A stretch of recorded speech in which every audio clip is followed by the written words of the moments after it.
Vamos a otra cosa, y usted lo recordará, un crimen ocurrido el viernes pasado en la autopista Costanera Norte tras un intento de encerrona a un conductor. Aumenta la preocupación que existe en la ciudadanía por este tipo de delitos que se ha transformado en uno de los más recurrentes en la capital. Vamos a conversar de este y otros temas. Nos acompaña para esto Andrés Longton, diputado de Renovación Nacional y miembro además de la Comisión de Seguridad Pública. Muchísimas gracias, diputado, por estar con nosotros y bienvenido.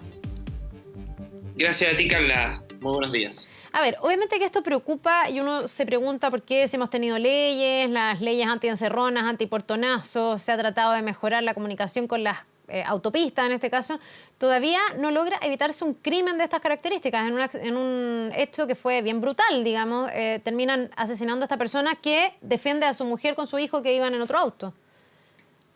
Sí, Carla, la verdad es que no hay consuelo para este tipo de cosas. Un trabajador, un padre de familia de San Antonio, que vivía acá en mi región de Valparaíso, que vivía en Santiago, deja 3 hijos, a su señora, y la verdad es que es dramático, Carla, porque los asesinatos a sangre fría están cada vez siendo más recurrentes en nuestro país.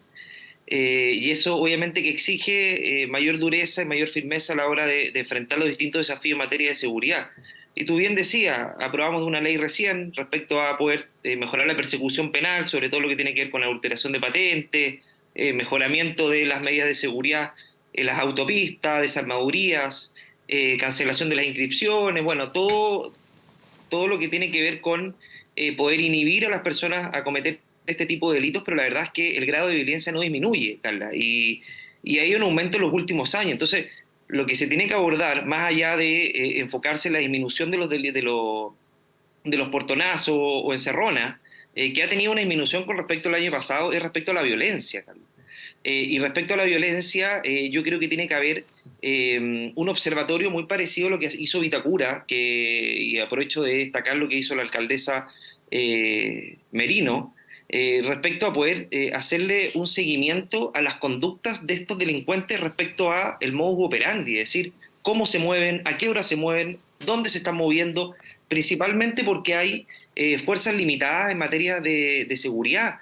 Y Carla, además, está siendo cada vez más recurrente el utilizar a menores de edad, principalmente por las bajas penas que tienen los menores de edad a la hora de enfrentar judicialmente procesos penales cuando asesinan a una persona.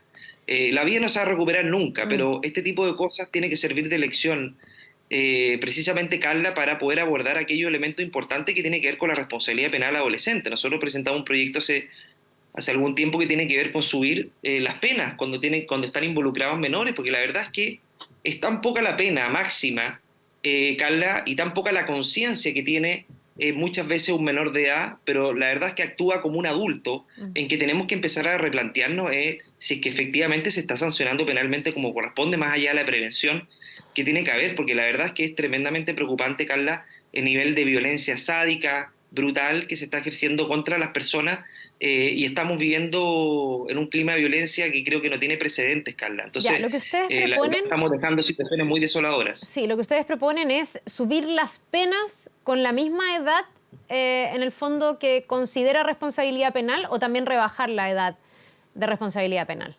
No, mantener la edad que es desde los 14 años, Ya. Carla, pero subir los tramos. Mira, de 14 a 16, el máximo que puede recibir una persona que cometió un delito tan brutal como este, y a sangre fría, es máximo 5 años. Y un adolescente entre 16 y 18 es máximo 10 años. Entonces, lo que nosotros queremos es subir esos tramos, porque creemos ya que estos jóvenes actúan con el mismo grado de violencia que están actuando mayores de edad, y además con un grado también de madurez suficiente, Carla, para poder utilizar armas de fuego, en que muchas veces los mismos adultos se las entregan precisamente porque van a tener una pena menor. Sé que no todo es la pena, que hay un grado, un elemento de prevención también importante atrás respecto a la reinserción y cómo abordar precisamente los delitos que cometen menores de edad, pero no podemos taparnos los ojos, Diputado. Carla, ante situaciones tan graves y tan violentas que están cometiendo los adolescentes, y que muchas de ellas salen absolutamente impunes en centros semicerrados, en que la verdad es que da pie para que estos jóvenes sigan cometiendo delitos, principalmente porque la sanción es muy baja. ¿Y se puede subir esa sanción o ese tramo sin subir también para las personas mayores de 18? Porque entiendo que ahí hay una cosa de proporcionalidad dentro del Código Penal, que entre paréntesis es de hace no sé cuántos años, cientos de años, digamos. Yo he escuchado muchas veces que se quiere cambiar el Código Penal, no se ha hecho, no sé si se va a hacer, precisamente con esto, mirando cada una de las penas, viendo qué concordancia hay entre una y otra, porque si uno subiera ese tramo, tal vez alguien podría decir que no es proporcional si se compara con los mayores de 18. Sí, claro. A ver, primero lo del Código Penal, Carla, para señalarte primero de que ese proyecto nosotros ya lo votamos en general en la Comisión de Constitución. ¿Ya? Estamos con las últimas intervenciones de especialistas para votarlo en particular. Es una reforma muy grande, es todo un Código Penal, como tú bien dices, es del año 1874. O sea, imagínate, tiene una tipificación de conducta muy distinta a la realidad que vivimos hoy día, con importación de delitos violentos y con tipificación de delitos que hoy día no están debidamente tratados en el Código Penal. Pero dicho eso, Carla, la verdad es que las sanciones para los homicidios en Chile, nosotros, a propósito de una propuesta nuestra, subimos el homicidio simple, que tenía una pena igual al robo con violencia e intimidación, lo subimos a 20 años. Por lo tanto, subir un pequeño tramo me parece que no quedaría desproporcionado y no se toparía con las penas para los adultos respecto a delitos tan violentos como este. Lo que pasa es que las penas para menores de edad es muy baja hoy día. Entonces, no se toparía. Hoy día, como son 10 años, la pena, si tú la subes algunos años más, no se va a topar con la de homicidio, que puede llegar a 20 años. Igual de los 14 a los 16, donde la pena es 5 años. Es decir, no hay ningún delito contra la vida hoy día, Carla, para mayores de edad que tenga una pena tan baja como esa.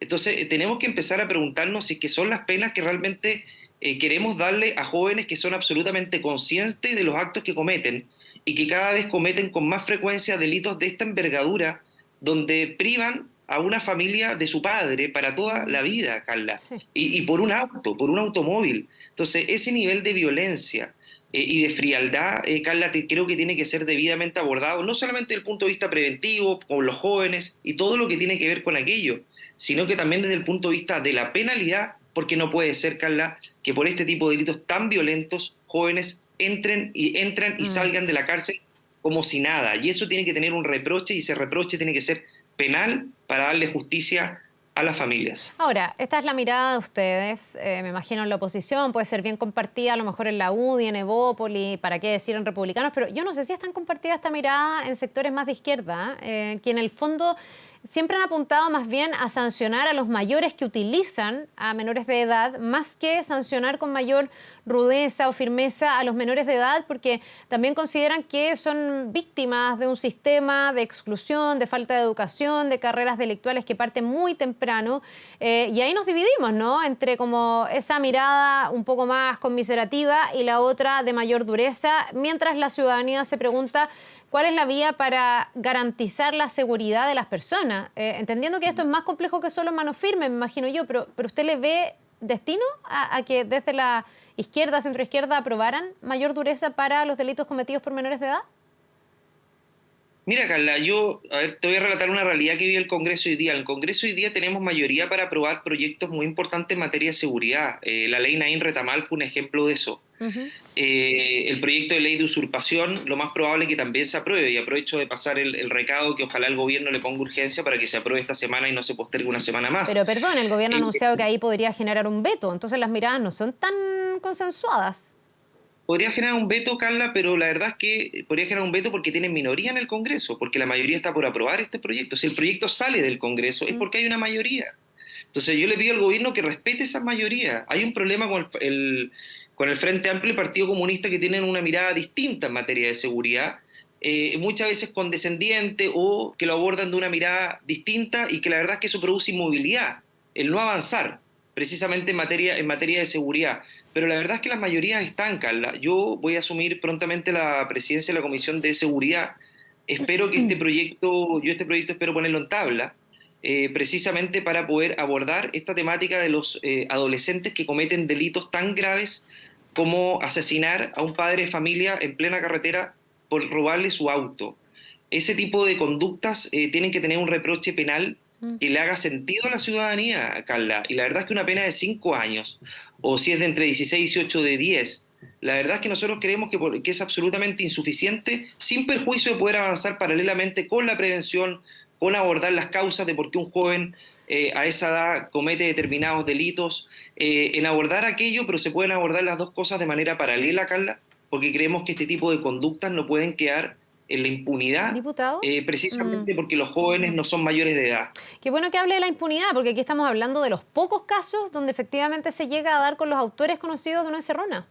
Así es. Lamentablemente, yo no sé las cifras actualizadas, pero recuerdo hace algún tiempo haber leído que más del 90% de las causas quedan archivadas, estoy hablando de las encerronas, sin autor conocido. O sea, son bandas que básicamente se pasean por la capital o por las grandes ciudades, roban varias veces en la noche, a veces asesinan a alguien, a veces traumatizan a otro. Y bueno, y no se da ni con el paradero. Entonces, una cosa es tener una ley que sea ejemplificadora y que en el fondo genere una condena suficiente para este tipo de hechos tan graves, pero el problema es que aquí hay una impunidad total. Estos delincuentes se sienten a sus anchas, parece, ¿no? Sí, absolutamente, Carla. Yo comparto lo que tú dices. Una cosa es la sanción, pero otra cosa es pillar al delincuente. Es decir, agarrarlo en flagrancia, ojalá, para no dificultar la persecución y la búsqueda. Y eso tiene que ver también con varias cosas, Carla. Con, primero, fortalecer el Ministerio Público.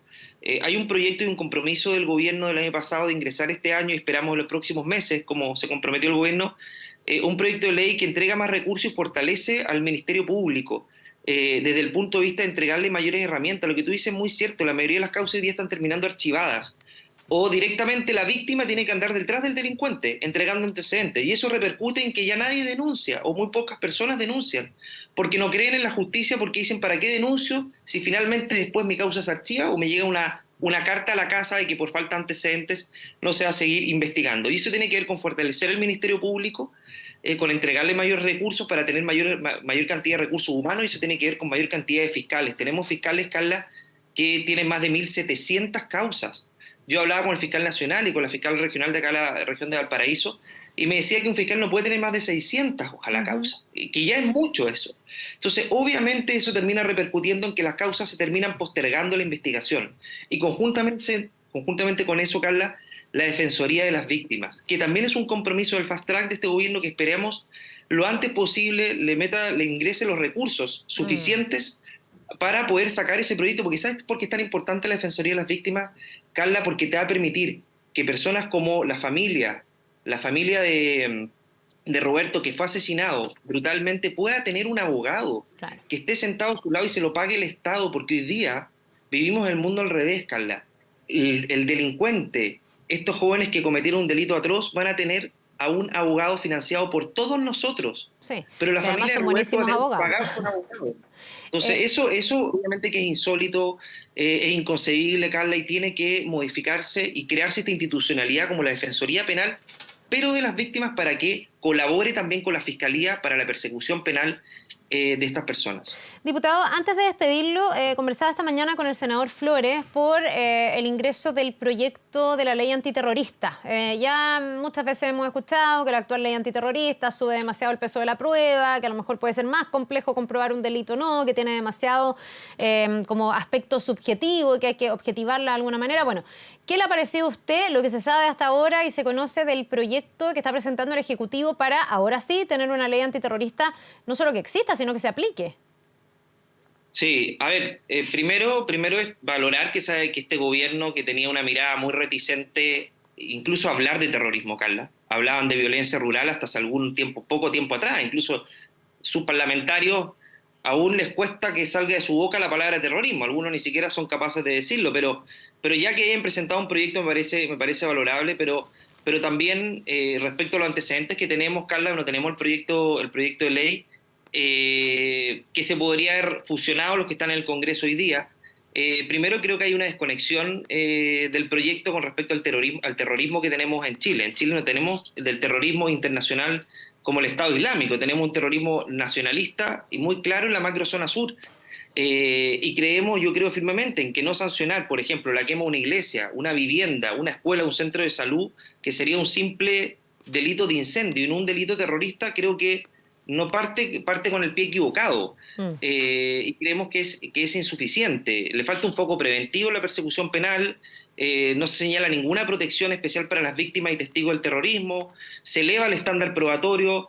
Hay que revisar en detalle el proyecto, Carla, pero a primera vista nos parece que es insuficiente, sin perjuicio obviamente de valorar que se presente el mismo, y lo más probable es que vamos a pedir fusionar proyectos que hemos presentado nosotros como bancada de Renovación Nacional para darle esa mirada que se atenga a la realidad de lo que está pasando en la macrozona sur, donde siguen quemando escuelas, siguen quemando iglesias. Ayer hubo un atentado terrorista donde se quemaron 8 cabañas en Contulmo. Entonces, la verdad es que tenemos que adecuar la ley antiterrorista a lo que vive la macrozona sur y lo que se está viviendo en otras partes de Chile, como acá en Placilla, en mi región de Valparaíso, Carla, donde se quemó una torre de alta tensión mediante artefactos explosivos. Esos delitos tienen que tener un relato con la realidad que vive nuestro país, y ahí hay que dejar de lado los sesgos ideológicos o de cualquier otro tipo, y hay que enfocarnos precisamente en lo que están viviendo muchas personas que viven con temor, principalmente ser víctimas de estos delitos tan violentos. Absolutamente. Ya, pues nos vamos a quedar atentos ahí a cuánto acuerdo puede haber desde el mundo político para esto, para que salga una ley antiterrorista que de verdad funcione, que se aplique,